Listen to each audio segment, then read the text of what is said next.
요즘에 STM32 공부하고 있습니다. 저의 고민을 예를 들어보면 오픈소스에 나와 있는 STM32와 MPU 6050에 관한 코드를 보아도 장치가 있는 데이터를 계산하고 다시 처리하는 과정이 너무 어렵게 느껴지는데, 공부하면서도 이걸 계속 공부하는 게 맞는지 의문이 듭니다. 공부하다 보면 STM32 내용보다 연결하는 장치에 대한 공부가 더 복잡한 것 같습니다. 입력으로 오는 데이터를 다시 계산하는 과정이 필요한 것처럼요. 같은 작업을 아두이노는 쉽게 구현이 되는 것 같은데 STM32를 이용하면 더 어렵고 복잡합니다. 그게 아니고요. 아두이노는요, 이 복잡한 과정을 해놓은 거예요. 해놔가지고 쉽게 하는 거고요. STM32는 이게 없는 거예요. 없어서 그렇지 아두이노도 내부적으로는요, STM32를 통해서 구현하는 것과 똑같은 거를 다 해야 돼요. 그런데 아두이노는 예를 들어서 어떤 센서를 하나 선택을 하잖아요.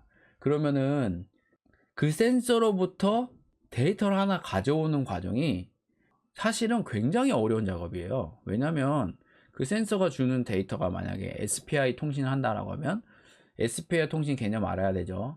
그리고 SPI 통신 방식이 하나만 있는 게 아니에요. 굉장히 많습니다. 어디를 기점으로 1로 읽느냐, 그리고 하이에서 시작하냐, 로우에서 시작하냐, 클럭은 어떻게 내냐, 클럭이 너무 빠르면 또 못 읽고 또 낮으면 안 되고 막 여러 가지 것들이 있어요. 그리고 선은 또 어떻게 연결해야 되냐, 이 수많은 과정을 끝나야 데이터 하나를 읽어오는데, 데이터를 읽어온 다음에 뭐예요? 그 데이터가 의미하는 게 뭐냐라는 것도 데이터 시트를 보고 이해하는 과정이 필요해요. 그래서 뭔가 센서 하나를 내가 온전히 이해하고 내 걸로 만드는 과정은 뭐 일주일에서 2주일 이상 걸릴 수 있는 복잡한 단계예요. 근데 아두이노는 그걸 다 해놓은 거예요. 다 해놓고 이 라이브러리를 써가지고 어느 핀에다 꽂기만 하면은 자동으로 통신을 해서 값까지 읽어주는 거를 다 해놓은 거예요.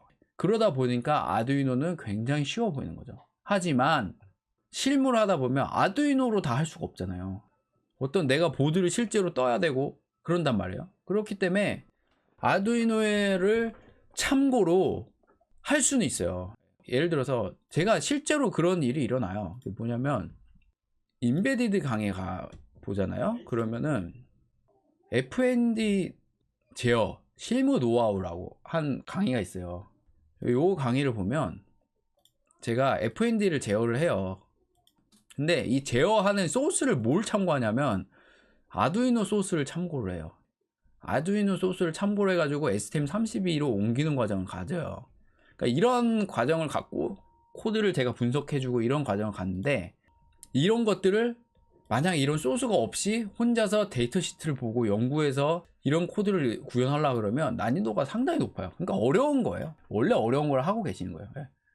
그래서 어려워 보인 게 아니라 아두이노는 보다 그 어려운 과정을 이미 해놨기 때문에 생략이 된 거지 원래 어려운 거다 라는 거 얘기하겠고요. 그리고 STM32를 왜 쓰는지 초보자 입장에서는 명확히 모르겠습니다.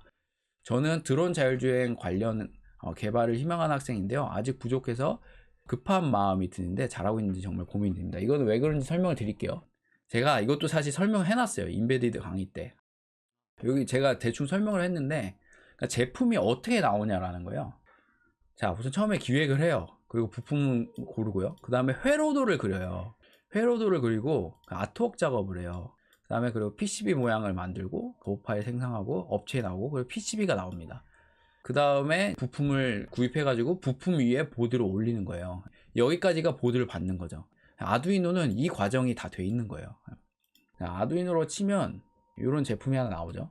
여기 뭐 아두이노라는 제품이 있어요. 근데 얘는 어떻게 되냐면 이런 PCB가 있고 여기 메인 칩이 있고요. 여러 가지 주변 장치가 있어요. 뭐 센서, USB B포트, 전원도 있고 막 이런 게 있죠.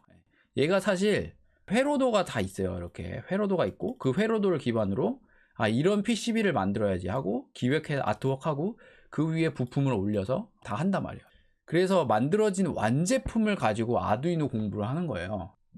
근데 실무에서는 어떻게 되냐면 이 아두이노 PCB가 안 될 수가 있어요. 예를 들어서 내가 만들려는 제품이 고온 90도 이상에서 움직이는 제품이어야 돼요. 그러면은 칩을 다 선정할 때 90도 이상 견딜 수 있는 칩을 다 고르고 또 크기도 결정이 되겠죠. 크기가 작아야 돼. 막 요만해야 돼. 여기에 다 넣어야 돼요. 무조건 이렇게 해야 돼. 그럼 이거에 맞게끔 다 PCB 설계도 해야겠죠.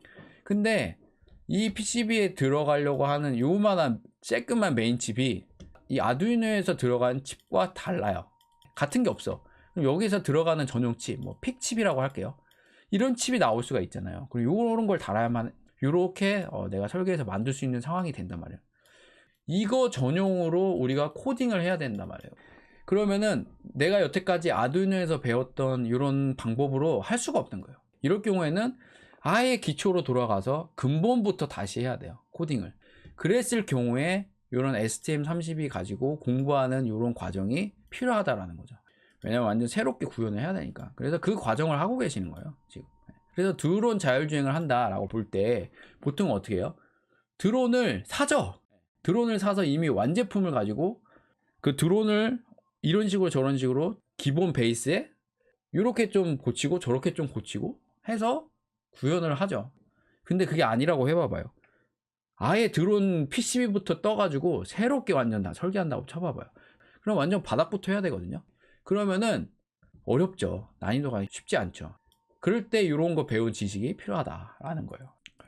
그래서 하여튼 STM32를 왜 쓰느냐, STM32 말고도 여러 칩들이 많아요. 근데 그 중에서 STM32가 검증이 됐다라는 거랑 가격이 싸고요. 그리고 성능도 괜찮아요. 무엇보다 개발하는 개발 툴이 굉장히 좋은 축에 속해요. 요거 있잖아요. STM32 큐브. 되게 편리해요. 툴이. 그래서 개발자 입장에서도 굉장히 좋고. 그러다 보니까 STM32가 많이 쓰이죠. 그러니까 그 업계에서 대세적으로 많이 쓰이는 칩들은 많은 개발자들이 써보고 실무에서도 투입해보고 그랬는데 괜찮다라는 결론을 얻었을 경우에 대세로 가요. 그렇기 때문에 어느 정도 검증된 칩이어서 STM32를 많이 쓴다. 그렇게 생각하시면 될 것 같습니다.